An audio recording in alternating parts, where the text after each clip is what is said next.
우리의 기억을 더듬어서 여러분에게 질문을 합니다.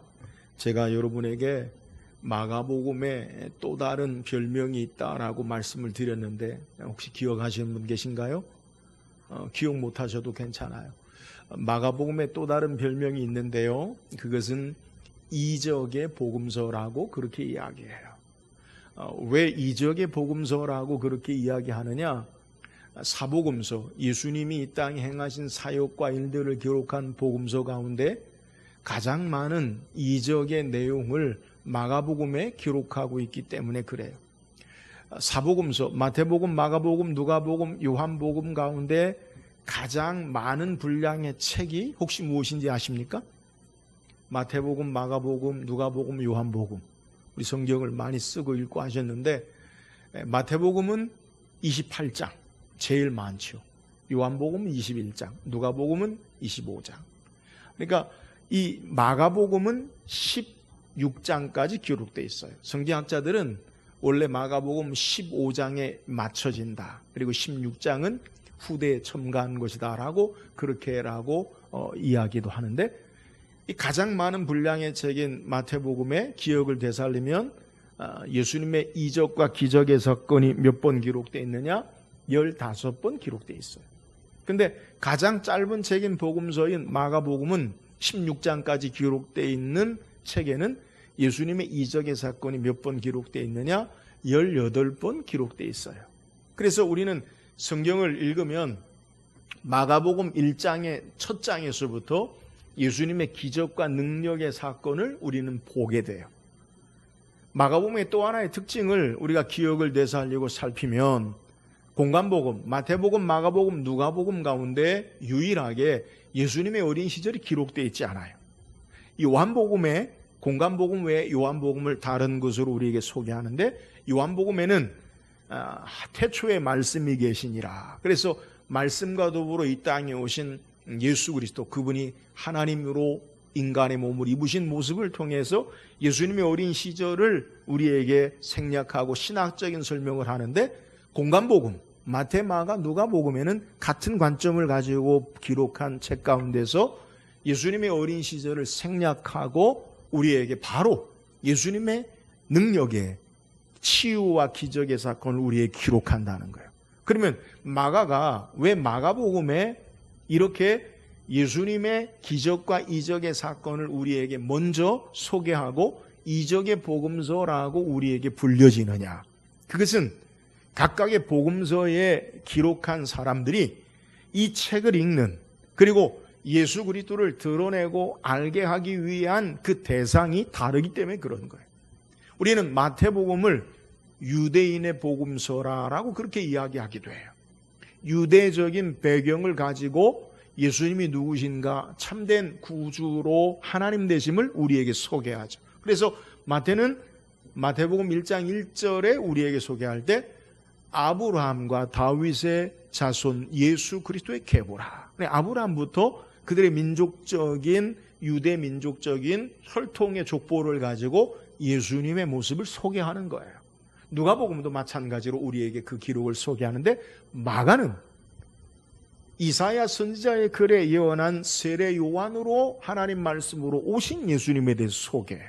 그 이유는 유대인이 아닌 이방인들을 대상으로 초점을 맞추어서, 그러니까 유대적인 배경을 갖지 않은 사람들이 예수님에 대해서 알고 읽을 때에 족보가 어떻고 어떻게 태어났고 그걸 생략하고 예수님이 행하신 사역을 통해 예수님이 누구신가라는 것을 우리에게 분명하게 드러내주기 위해서 예수님의 이적의 기적의 능력의 사건을 우리에게 소개하는 거예요. 그래서 마가복음은 이방인을 위한, 우리를 위한, 어쩌면 저와 여러분을 위한 예수 그리스도에 대해서 소개하고 있는 내용의 책이라고 봐도 우리는 이해할 수 있는 그러한 내용이에요.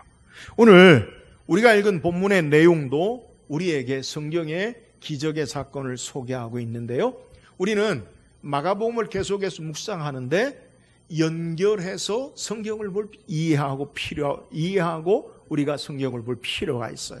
우리는 마가복음 6장에서 예수님이 유대 갈릴리 호수에 갈릴리 땅에서 행하신 세 가지 놀라운 기적의 사건을 말씀 묵상했어요.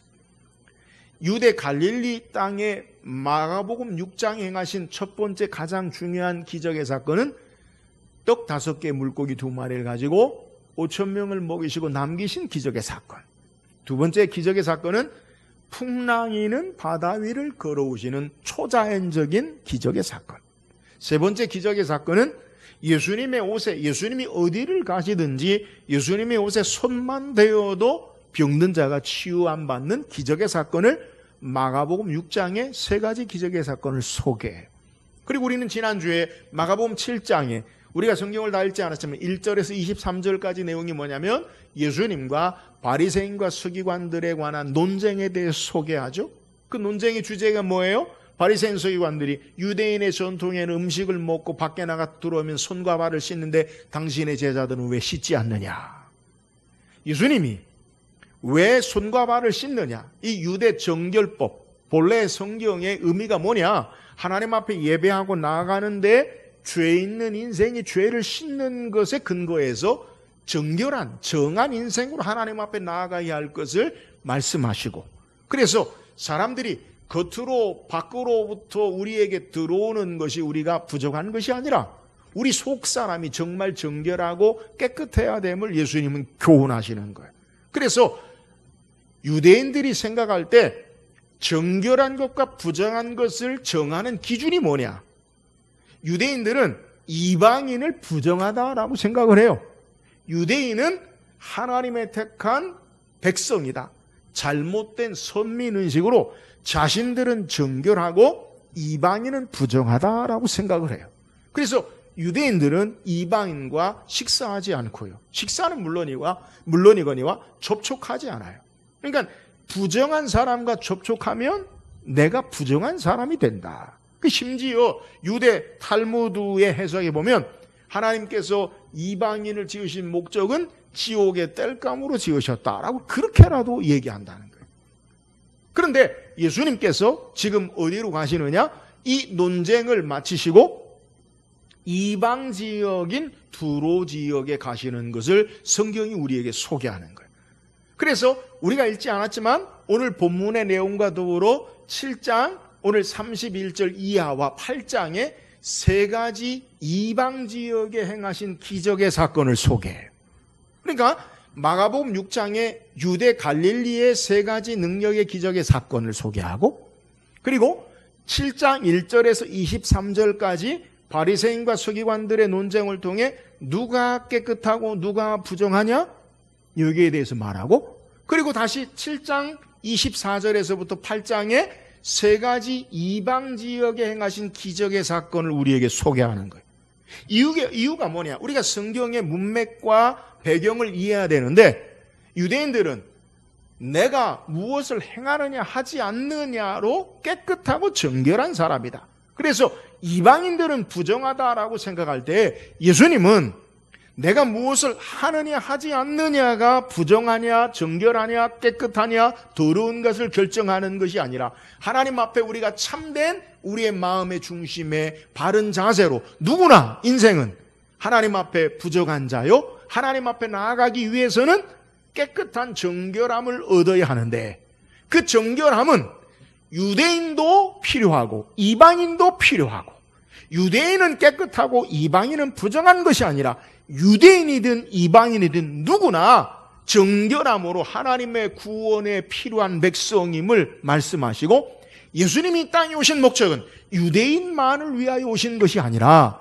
유대인이든지 이방인이든지 누구든지 하나님 앞에 정결한 삶으로 나아가 예수 그리스도로 말미암아 치유와 생명의 구원의 역사가 필요하다, 이 사실을 알리시기 위해서 예수님께서 이제 이방 지역에 가서 치유의 역사를 행하시는 것을 우리에게 소개하는 거예요. 그러니까 성경의 문맥을 전체를 우리는 이해해야 돼요.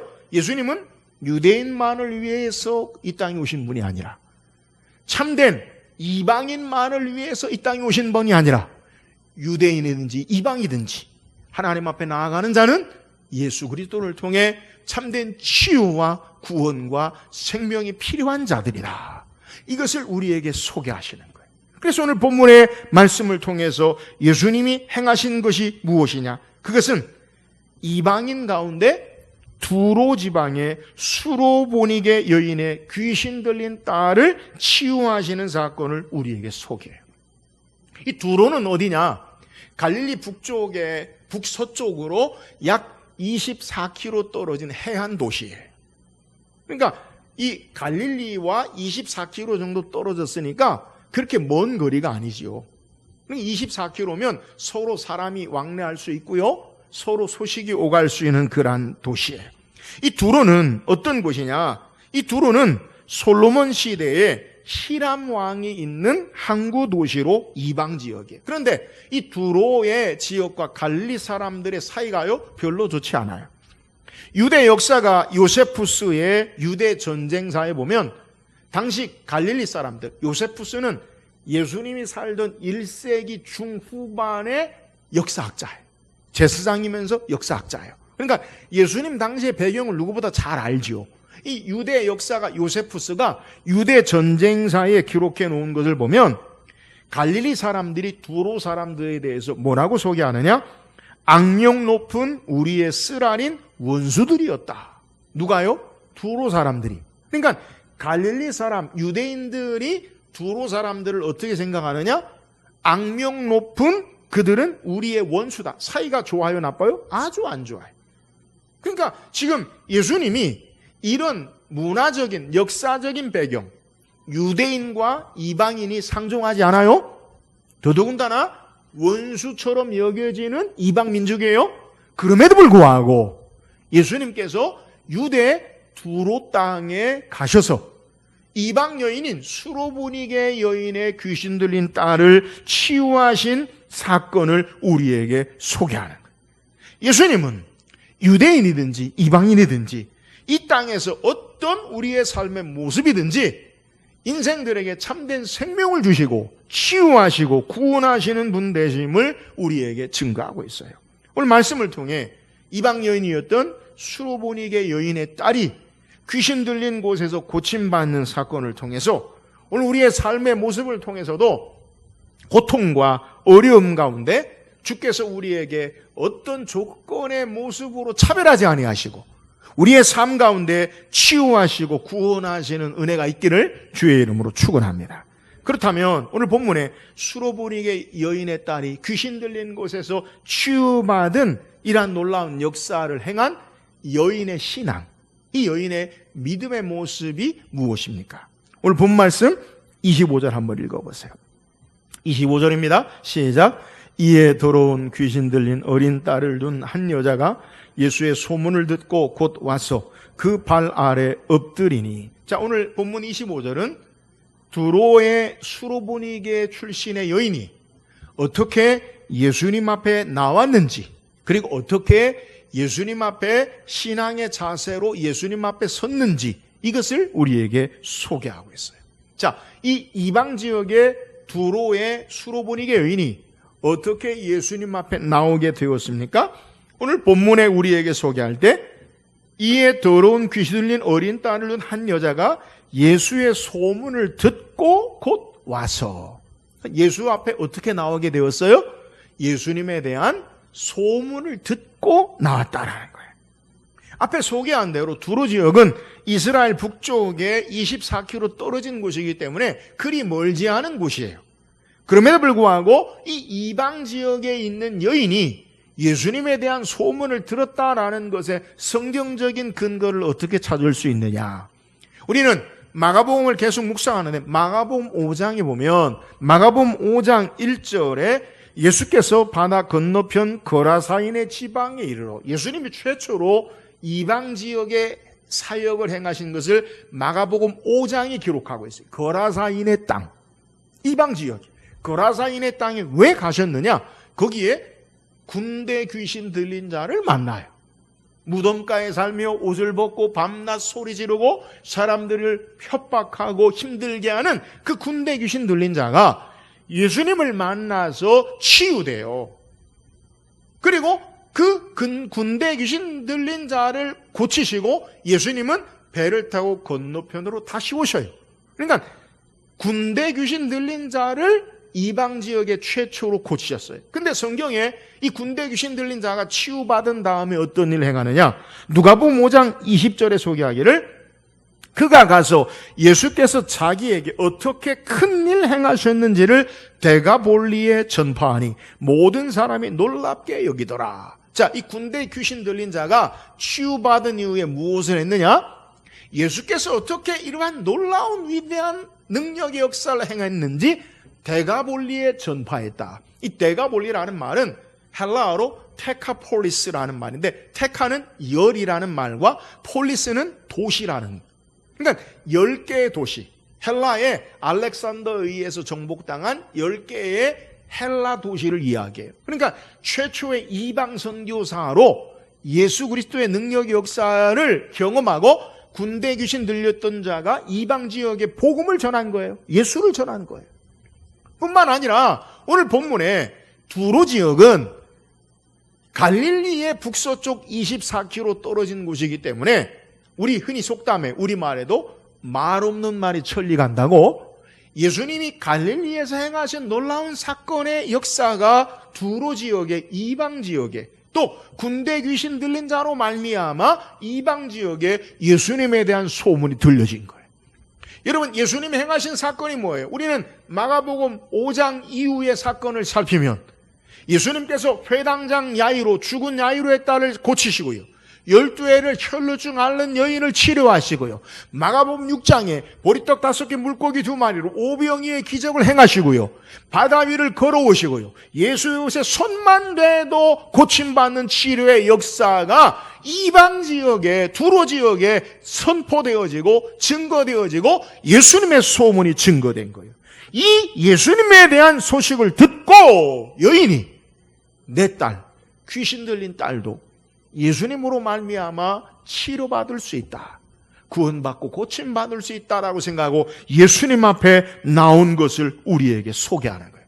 그런데 이 여인이 예수님 앞에 어떤 자세로 나왔습니까?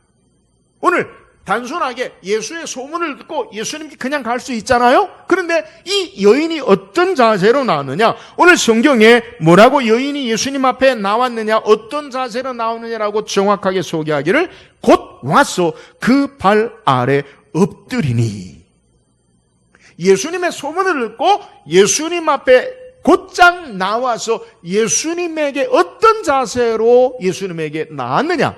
그 발 아래 엎드렸다라고 우리에게 소개하는 거예요. 예수님의 발 아래 엎드린 것이 무엇입니까? 동일한 모습을 복음서에서 우리는 찾아서 그 의미를 정확히 이해할 수 있는데요, 누가복음 5장에 보면 누가복음 5장 8절에 시몬 베드로가 이를 보고 예수의 무릎 아래에 엎드려 이르되 주여 나를 떠나소서 나는 죄인이로소이다 하니. 여러분, 누가복음 5장은 누가가 기록한 예수님께서 베드로를 제자 삼는 모습을 소개해요. 베드로가 밤새도록 고기를 잡지만 잡은 것이 없는데 새벽에 그물을 정리할 때 예수님께서 그의 배를 빌리셔서 사람들에게 복음을 전하시고, 그리고 베드로에게 빌려준 배 값에 지불할 것처럼 말씀하시죠. 깊은 데로 가서 그물 내려 고기를 잡으라. 베드로가 뭐라 이야기합니까? 선생이요, 우리가 밤이 맞도록 수고를 하였으되 잡은 것이 없지만은 말씀에 의지하여 그물을 내리리다 하고 곧 가서 그물을 내렸더니 혼자 그물을 건질 수 없어서 동무의 배를 오라 하고 그 배를 타고 고기를 잡고 난 이후에 예수의 발 앞에 꿇어 엎드려 주여 나를 떠나소서 나는 죄인이로소이다.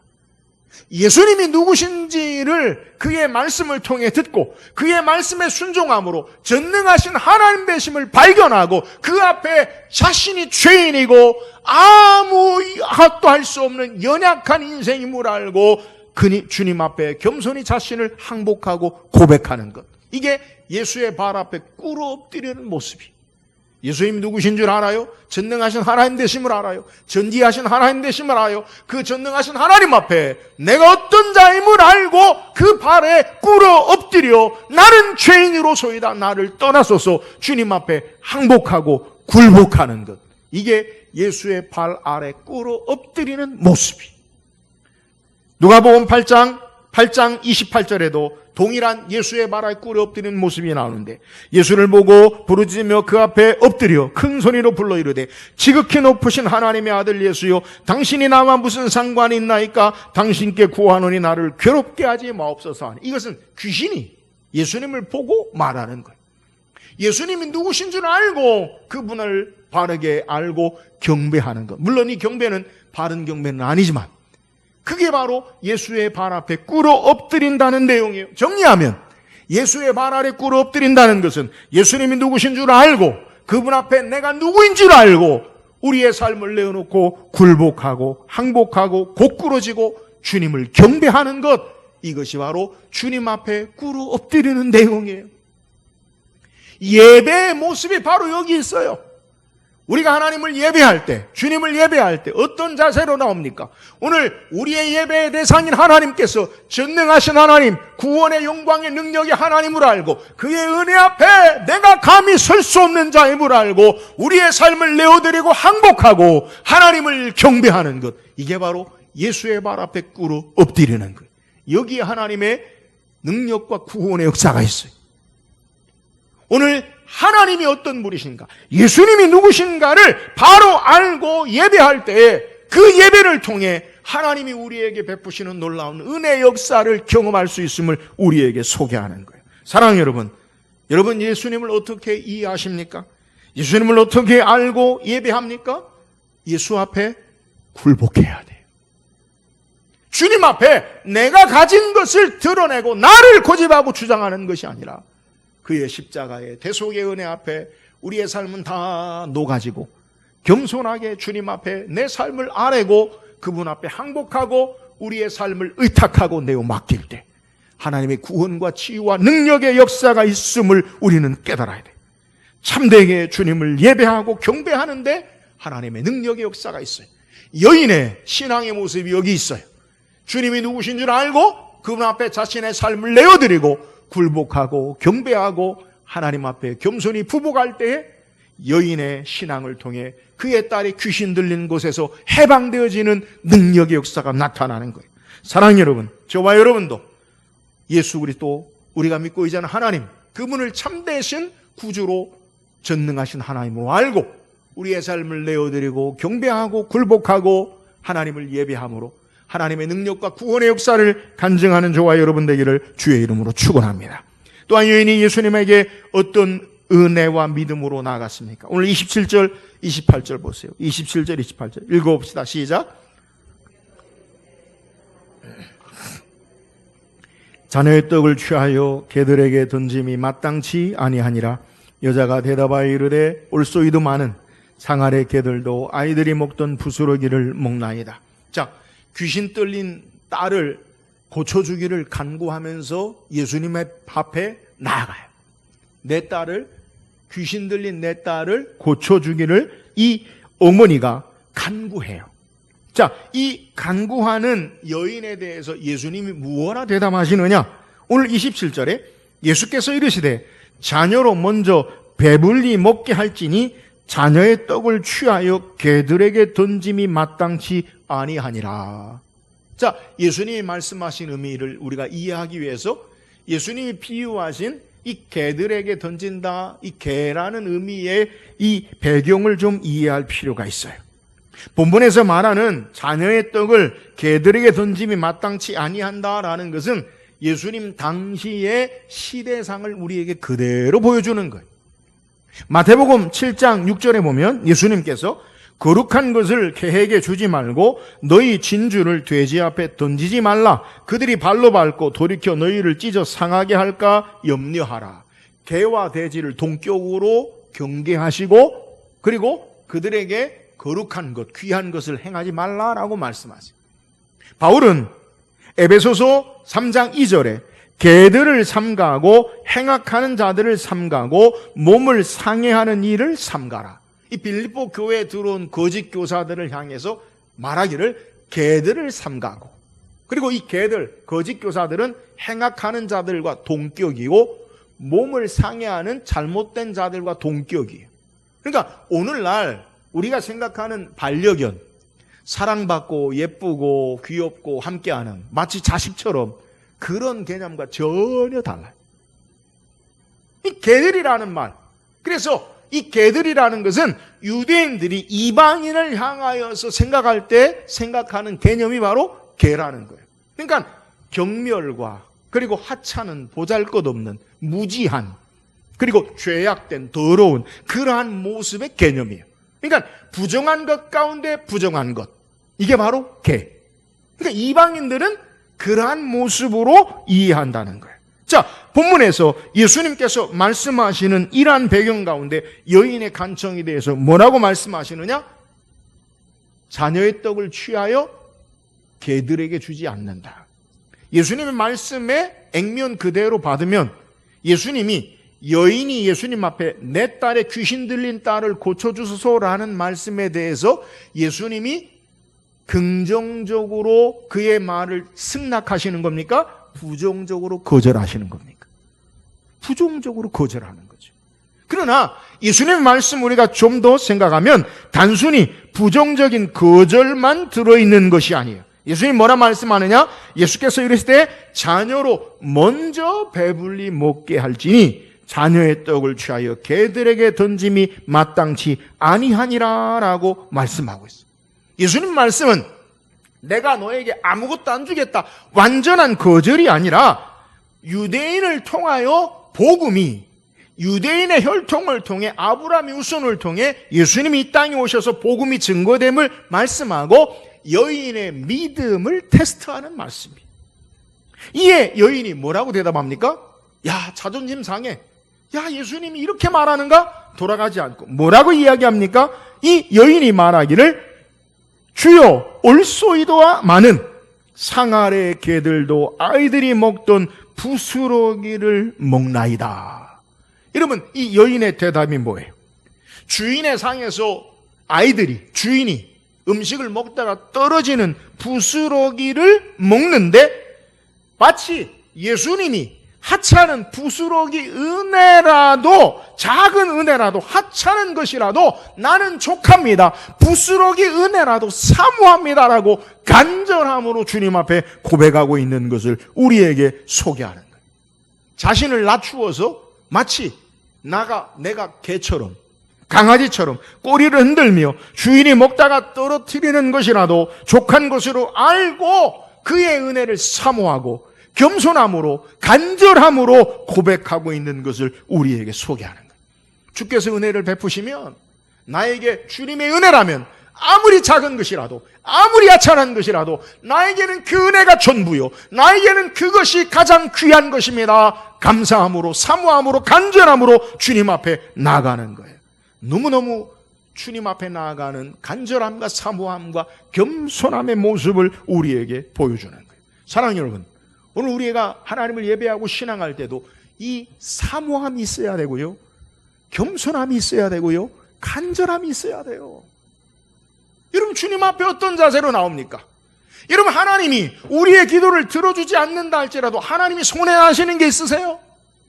하나님이 우리에게 은혜를 베풀지 않으신다고 해서 하나님 편에서 손해한 게 있으세요? 근데 마치 우리는 당연히 하나님이 은혜를 베푸셔야 하는 것처럼 착각하고, 마치 하나님이 은혜를 베풀지 않으시면 하나님 책임이 있는 것처럼 우리의 삶이 교만하게, 삶이 하나님 앞에 있지 않나 우리를 점검해 봐야 돼요. 우리 하나님 앞에 아무것도 아닌 자예요. 아브라함이 하나님 앞에 중부의 기도를 하며 나아가죠. 감히 티끌과 먼지 같은 저라도, 인생이라도 다시 구하옵나니. 인생이 뭡니까? 먼지예요. 인생이 뭡니까? 티끌이 아무것도 아닌 죄예요. 주께서 흙에서 생기를 불어넣어 우리를 인생으로 하나님의 형상의 사람을 만드시고, 주께서 거두시면 우리는 아무것도 아니에요. 모든 것이 하나님의 은혜요, 우리의 삶이 전부가 하나님의 은혜예요. 그러므로 그 은혜를 날마다 사모하고 겸손함으로 간절함으로 하나님 앞에 나아갈 때 하나님의 능력과 구원과 치유의 역사가 있음을 우리에게 소개하는 거예요. 사랑하는 여러분, 날마다 주 앞에 나갈 때마다 나는 아무것도 아닌 자임을 알고 주의 은혜를 사모하고 은혜 아니면 살 수 없음을 고백하고 겸손함으로, 사모함으로, 간절함으로 주님 앞에 나아가 주의 구원의 역사를 경험하는 저와 여러분 되기를 주의 이름으로 축원합니다. 잠언 8장 17절에 나를 사랑하는 자들이 나의 사랑을 입으며 나를 간절히 찾는 자들이 나를 만날 것이니라. 여러분, 주님을 향한 사모함과 간절함과 겸손함을 회복하세요. 예배가 당연시 되어지고 하나님의 은혜를 당연시 여기지 말고, 지푸라기, 하찮은 떡 부스러기 같은 은혜라도 내게는 그 은혜가 전부입니다. 여인처럼 겸손함으로, 간절함으로, 사모함으로, 주님 앞에 은혜를 사모함으로 하나님의 구원의 역사를 찬양하는 저와 여러분 되기를 주의 이름으로 축원합니다. 또한 여인의 신앙의 모습이 뭐예요? 오늘 29절 30절 말씀을 한번 읽읍시다. 29절 30절입니다. 시작. 돌아가라, 귀신이 내 딸에게서 나갔느니라 하매 여자가 집에 돌아가 본즉 아이가 침상에 누웠고 귀신이 나갔더라. 여러분, 오늘 예수님께서 여인에게 행하신 일이 어떤 것이냐? 여인이 부스러기 은혜라도, 개들이 떡에서 상에서 떨어진 부스러기를 먹나이다, 예수님이 이 말을 하였으니, 자, 여인의 믿음을 본 거예요. 오늘 성경에 예수께서 이르실 때 이 말을 하였으니, 겸손함과 사모함과 간절함, 그죠? 이 말을 하였으니 뭐라고 말씀하냐면 돌아가라, 귀신이 내 딸에게서 나갔느니라 라고 말씀하고 계세요. 우리가 기억할 것은 지금 성경이 기록하고 있는 현장, 거기에는 이 귀신 들린 딸이 있어요, 없어요? 없지요. 예수님과 귀신 들린 딸을 치료받기를, 회복하고 건강하게 되기를 원하는 수로보닉의 여인이 있지요. 엄마가 있지요. 그러면 예수님께 간청했으면 귀신 들린 딸이 어떤 이유인지 모르지만 그 현장이 없을 때에 여인의 심정은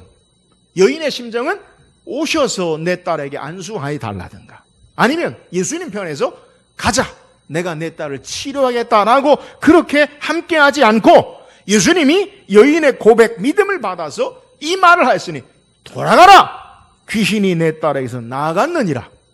오늘 여인이 받은 증표가 뭐예요? 내 딸이, 귀신 들린 딸이 치료받았다라는 증거가 뭐가 있어요? 여인에게 아무것도 없죠. 예수 그리스도의 말씀만 있죠. 근데 놀라운 것은 성경에 뭐라고 소개합니까? 오늘 여자가 집에 돌아가 본즉, 그러니까 여인은 예수님의 다른 행동을 요구하지 않아요. 확인하지 않아요. 예수님의 말씀을 붙잡고 집에 돌아가 본즉 아이가 침상에 누웠고 귀신이 나갔더라라고 우리에게 소개하는 거예요. 여러분, 여인의 행동이 뭡니까? 주님의 말씀을 믿고 그대로 집에 돌아가 믿음으로 순종하는 것을 우리에게 말하고 있어요. 예수 그리스도의 말씀을 믿고 그 말씀 따라서 집으로 돌아갔더니 자신의 딸이 귀신에게 나간 역사를 경험한 것을 우리에게 소개해요. 여러분, 신앙이 뭐예요? 신앙은요, 여러분 눈으로, 내 눈에 보여지는 것으로, 손에 있는 것으로 확인하는 게 아니라 하나님의 말씀을 믿고 그 말씀 따라 순종하며 나아가는 것, 이것이 믿음인 것을 믿으시기를 주의 이름으로 축원합니다. 귀신이 내 딸에게서 나갔느니라 말씀하실 때 그 말씀을 믿어요. 진짜 나갔을까? 예수님 같이 갔으면 좋겠는데요? 예수님 어떻게 할까요? 의심하고 회의하지 않고 말씀 붙잡고 순종함으로 하나님의 능력의 역사를 경험하는 것을 우리에게 증거하는 거예요. 사랑하는 여러분, 오늘 우리에게 요구되는 신앙의 모습이 뭐예요? 주님의 말씀을 따라 온전히 순종하는 삶임을 믿으시기를 주의 이름으로 축원합니다. 말씀 따라 아멘하고 순종하는 것, 여기에 하나님의 놀라운 은혜의 역사가 나타남을 소개하는 거예요. 참된 믿음은 말씀에 순종하는 거예요. 오늘 하나님 말씀에 순종함으로 말씀 부여잡고 하나님의 능력의 역사를 행하는 저와 여러분 되기를 주의 이름으로 축원합니다. 또한 오늘 본문을 통해 우리가 기억할 것은 수로보닉의 여인의 믿음이 자신의 딸의 고통에서, 귀신 들린 것에서 구원한 것에 우리는 주목해야 돼요. 여러분, 귀신 들린 여인의 딸이 믿음을 고백했습니까? 귀신 들린 여인의 딸이 예수님에게 간구했습니까? 누가 했어요? 엄마가 했어요. 귀신 들린 여인의 어머니가 예수님 앞에 나가고 귀신 들린 여인의 어머니가 믿음을 고백한 것을 우리에게 소개해요. 그런데 중요한 것은 여인의 믿음이 그의 딸을 구원하고 회복했다는 역사를 소개한다는 거예요. 나의 믿음이 다른 사람에게 하나님의 능력의 역사로 나타나고 있음을 우리에게 소개하는 거예요.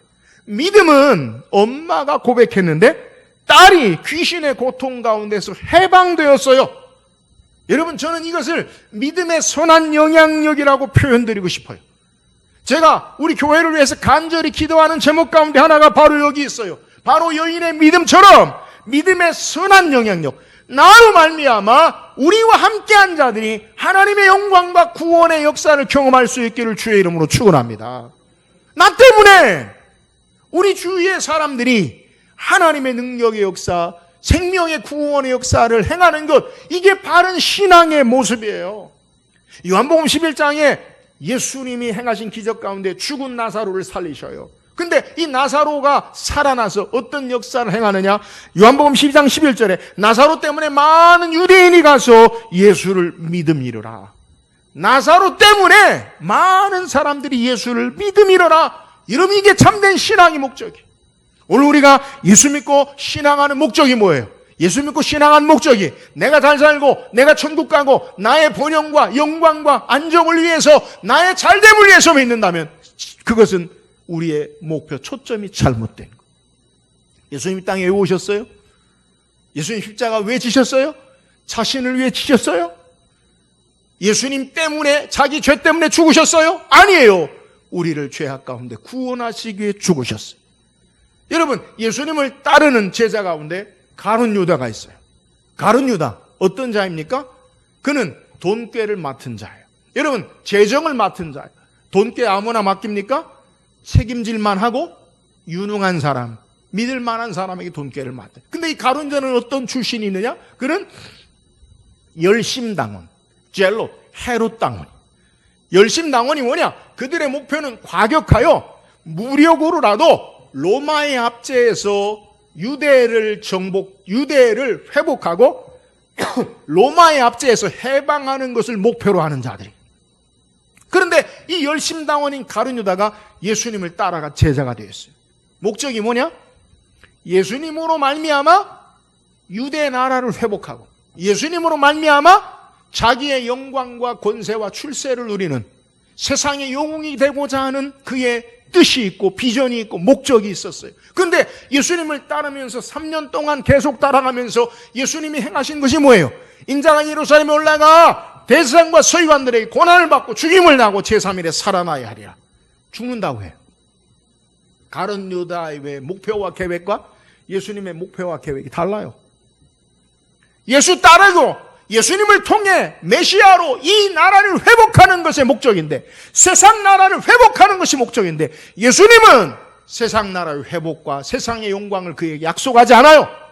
가룟 유다가 어떻게 합니까? 예수님을 팔아넘겨요. 은 30에. 그리고 스스로 목매어 죽어요. 이유가 뭡니까? 예수님을 따르는 목적이 자신에게 있어요. 자기 영광에 있어요. 자기 번영에 있어요. 자기 성공에 있어요. 여러분, 신앙의 목적이 아니에요. 예수님을 따르는 목적이 예수님이 되어야 돼요. 그분을 따르는 것이 우리의 삶의 목적이 되어야 돼요. 신앙을 바르게 하세요. 우리의 신앙의 삶을 통해서 우리가 어떤 목표를 가져야 하느냐? 세상의 성공과 영광과 안정과 평안과 질서, 물론 그것도 중요하지만 우리에게 더 중요한 것은 하나님 나라, 하나님 영광, 주께서 우리에게 원하시는 것이 삶의 목적이 되어야 돼요. 이게 바른 신앙이에요. 그래서 우리가 원하는 것이 되어지지 않으면 가룟 유다처럼 언제든 뒤돌아서는 것, 참된 신앙의 목적이 아님을 기억해야 돼요. 하나님께서 아브라함을 택하셨어요. 믿음의 사람으로 택하셨어요. 하나님께서 아브라함을 택하신 가장 중요한 축복이 뭐예요? 그것은 너로 말미암아 모든 민족이 복을 얻을 것이니라. 예수님 십자가에 죽으셔서 예수 그리스도 한 사람의 죽으심으로 말미암아 모든 인간을 구원에 이르게 하시는 것, 이것이 신앙의 목적이에요. 여러분, 저와 여러분이 예수님을 따른 신앙의 목적이 뭐예요? 나의 성공과 안녕과 나의 욕심과 내가 원하는 것을 채우는 것이 아니라 우리의 삶을 통해서 하나님의 영광이 드러나고 하나님의 구원의 역사가 드러나고 하나님의 뜻이 이루어지는 것이 신앙의 목적임을 믿으시기를 주의 이름으로 축원합니다. 신앙의 목적은요, 나 때문에 다른 사람이 복을 얻는 거예요. 할렐루야! 저의 간절한 기도의 소망이 그거예요. 우리 교회를 통해 우리 주변의 사람들이 하나님의 영광을 보고 하나님의 구원의 역사를 이루는 거예요.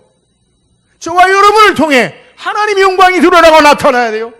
예수 그리스도가 존귀되어져야 돼요. 여러분, 이게 신앙의 목적이에요. 내가 잘 살고 내가 잘 먹고 나의 성공이 목적이 아니라 하나님의 영광과 구원의 역사가 나를 통해 드러나고 체험되는 신앙의 삶을 살아야 돼요. 그러므로 우리의 신앙의 목표가 달라야 돼요. 나는 나의 축복이 아니라 다른 사람에게 축복을 전하는 통로가 돼야 돼. 나는 다른 사람을 밟고 올라서는 자가 아니라 다른 사람을 세워지게 하는 것이 신앙의 목적이 돼야 돼요. 다른 사람에게 힘을 주고 용기를 주고 위로해 주는 사람이 됩니까? 아니면 다른 사람에게 걸림돌이 되어지고 힘을 빠지게 하는 사람입니까? 우리가 왜 서로에게 상처가 됩니까? 격려하고 위로하고 세워주고 주님의 바른 신앙의 모습을 따르지 않고 이기적인 욕심으로 나를 앞세우니까 상처를 주고 사람을 끌어내리고 그런 거로 함께하지 못하고 하나님의 영광이 드러나지 않는 것. 사랑하는 여러분, 바르게 신앙합시다. 나 때문에 다른 사람이 복을 얻고 구원 얻는 것 하나님이 우리에게 원하시는 거예요. 나의 믿음 때문에 다른 사람이 구원받고 축복받는 것, 이것이 하나님이 우리에게 원하시는 이 땅의 그리스도의 제자로 주의 모습을 닮아지로 우리의 삶을 세우는 것임을 우리는 바르게 알아야 돼요. 나로 말미암아 참된 신앙으로 다른 이가 하나님의 능력의 역사를, 하나님의 영광의 역사를 경험하는 은혜의 삶을 사는 귀한 은혜가 있기를 주의 이름으로 축원합니다. 여인의 믿음이 딸을 구원했어요. 오늘 저와 여러분의 믿음과 신앙이 다른 사람을 구원하고 하나님의 은혜와 능력의 역사를 증가하는 통로가 되는 축복의 통로가 되기를 주의 이름으로 축원합니다. 오늘 성경 우리에게 예수님이 어떤 분이신지를 소개해요. 예수님은 부정한 것, 정한 것, 세상이 판단하는 것이 아니라 참된 정결함은 예수 그리스도로 말미암아 유대인이든 이방인이든 누구에게나 하나님의 구원의 역사, 생명의 치유 역사가 필요한 것임을 우리에게 소개해요. 그렇다면 이 주님 앞에 우리가 어떻게 나가야 합니까? 예수님이 누구신 줄을 우리가 바로 알고 그분 앞에 굴복하고 경배해야 돼요. 주께서 주시는 은혜는 부스러기 은혜라도 하찮은 것이라도 겸손함으로 간절함으로 사모함으로 그 은혜로 말미암아 사는 자임을 고백해야 돼요. 오늘 우리가 주님 앞에 어떤 자세로 나아가야 합니까? 말씀 붙잡고 말씀에 순종함으로 참된 믿음으로 나아가야 돼요. 나 때문에 다른 사람이 복을 얻고 하나님의 구원의 역사를 경험하는 삶을 살아야 돼요. 이 은혜가 우리 모두에게 있기를 주의 이름으로 축원합니다.